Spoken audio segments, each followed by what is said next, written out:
El primer tema que vamos a abordar en el módulo de líquidos y electrolitos es el concepto de solución.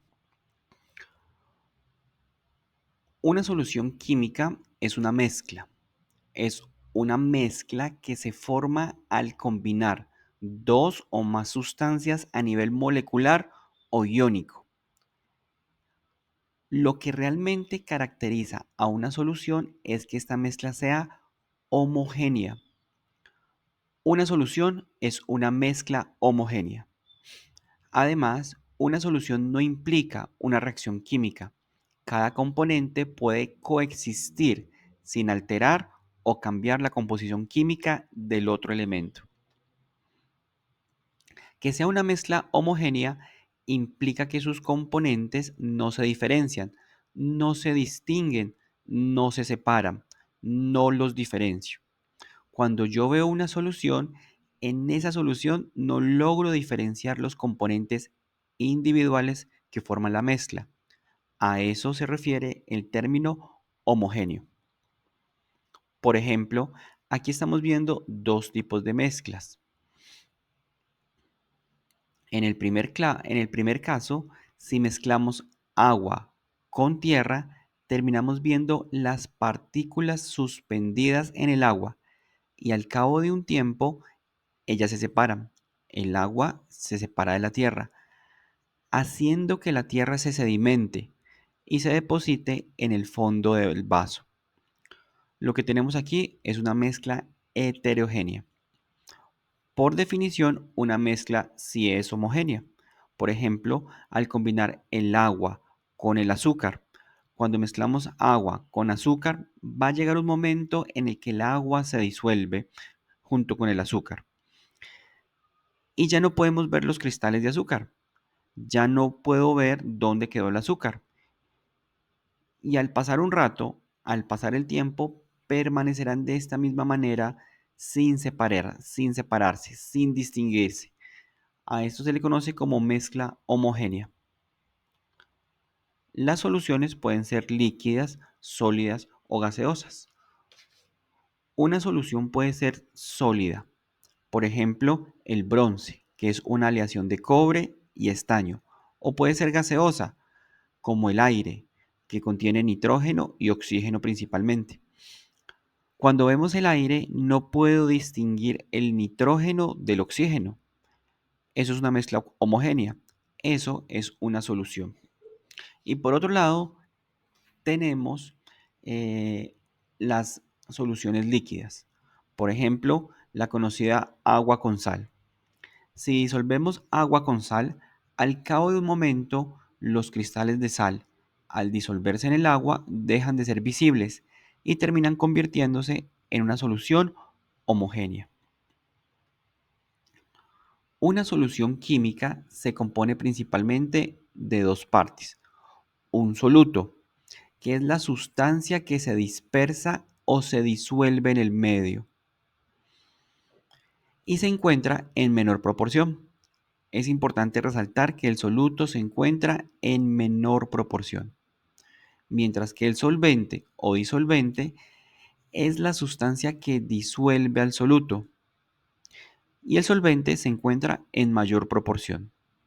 Las soluciones son mezclas homogéneas porque sus componentes, el soluto y el solvente, se integran a nivel molecular o iónico. Esta interacción uniforme evita la formación de fases visibles. Aquí hay varios ejemplos de soluciones, donde tenemos un solvente y un soluto. Podemos tener un solvente líquido y un soluto líquido, como por ejemplo el agua y el alcohol. El solvente puede ser líquido y el soluto puede ser un gas, por ejemplo las bebidas gaseosas. O podemos tener un solvente líquido y un soluto sólido, como el agua con sal. Puede ser un gas con un gas, como el aire atmosférico que acabamos de señalar. O un sólido con un sólido, como el acero, que contiene hierro y carbono. O un sólido y un gas, como el polvo disperso en el aire. Los cristaloides son soluciones intravenosas que usamos en la clínica y cuyo solvente es el agua. y dependiendo del tipo de cristaloide que usemos, el soluto puede ser cloruro de sodio o puede ser dextrosa o la combinación de varios solutos.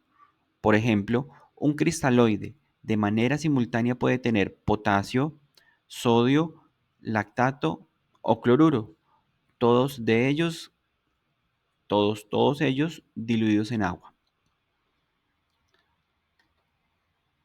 El agua es el solvente universal. Decimos que es el solvente universal porque es el líquido más abundante del planeta y es el que disuelve las sustancias de manera más eficaz, mucho mejor que cualquier otro líquido. Aunque es cierto decir que un solvente universal es solo un dicho, porque realmente no disuelve todo. Disuelve una buena parte de sustancias, pero no logra disolver todo.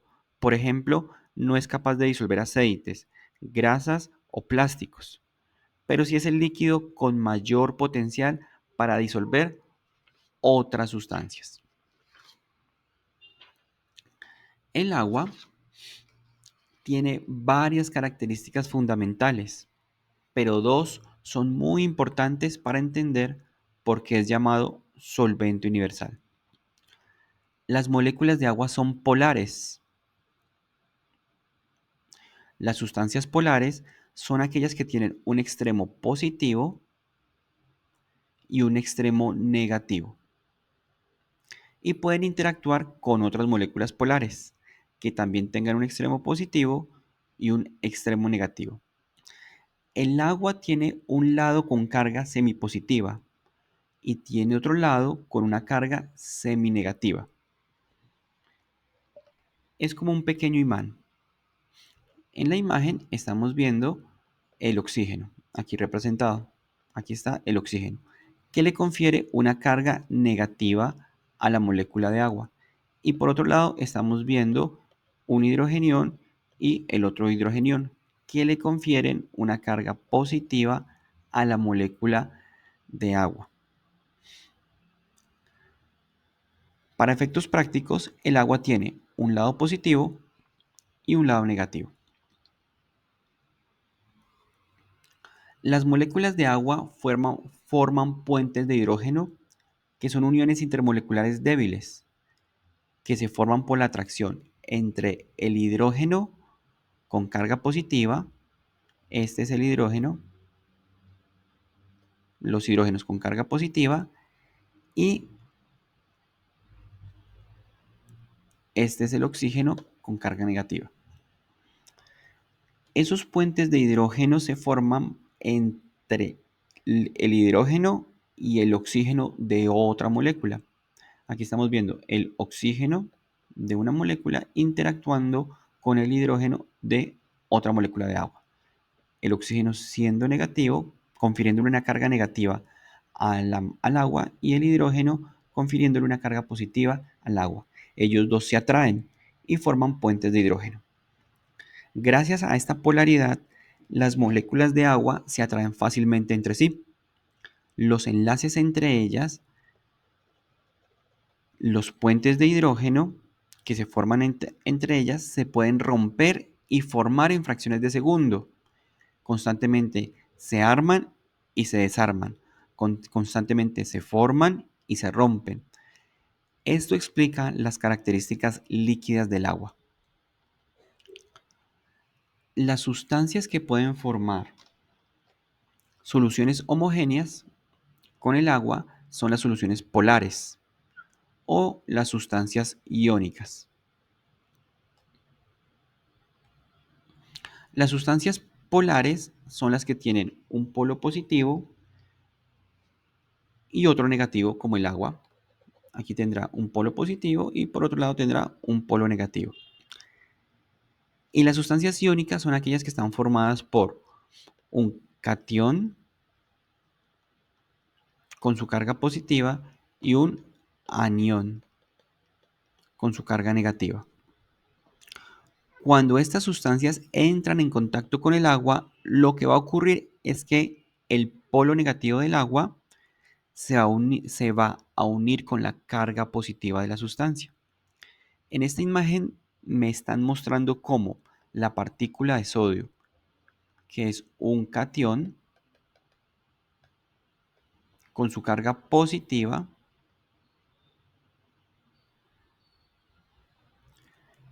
va a interactuar con los extremos negativos del agua.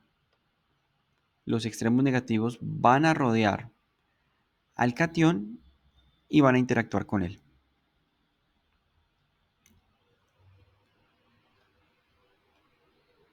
Entonces, ¿por qué la sal se puede disolver en agua y formar una mezcla homogénea?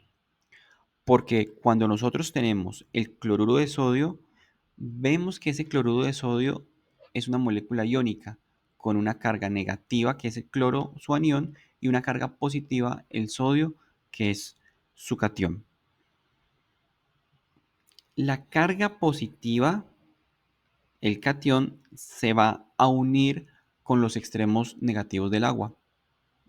Estas bolitas de color rojo me están representando el oxígeno con su carga negativa. Y el cloro, que es el anión, va a interactuar con las porciones, con los extremos positivos del agua, representados por estas esferas de color azul. La carga positiva se unirá entonces al extremo negativo del agua y la carga negativa, como el cloro, se unirá al extremo positivo del agua.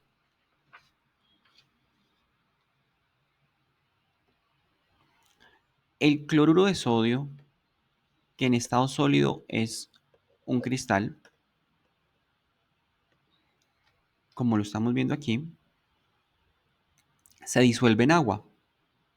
El cloro, que es negativo, rápidamente va a ser rodeado por los extremos positivos del agua. Y el sodio, que es positivo, rápidamente va a ser rodeado por los extremos negativos del agua. Eso va a hacer que el cloro y el sodio se separen y esa forma de cristal sólido que vemos termine desapareciendo y termine integrándose con las moléculas del agua, formando así una solución homogénea, indivisible e invisible para nuestros ojos. Estas moléculas ya no las puedo distinguir dentro de la solución homogénea. Todas las estructuras polares tienen esta característica. Si tienen un lado positivo y un lado negativo, el lado positivo se integrará con la parte negativa de las moléculas del agua.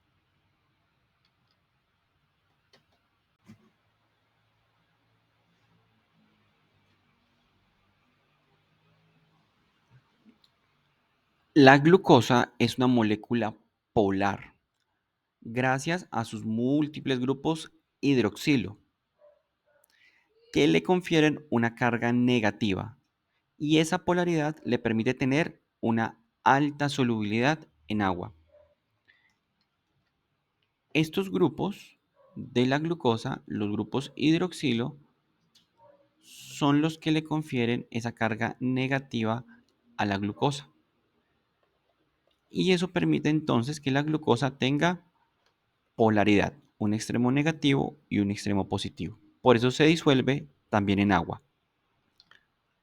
Las soluciones pueden ser insaturadas, saturadas o sobresaturadas. Las soluciones insaturadas, también llamadas diluidas, tienen poco soluto. Entonces el solvente puede aceptar más soluto sin problemas. Puedo ponerle más soluto al agua. Puede disolverse más soluto.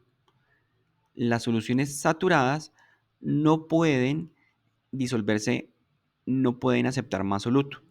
Las soluciones saturadas tienen la cantidad justa y máxima de soluto que el líquido puede aceptar a esa temperatura.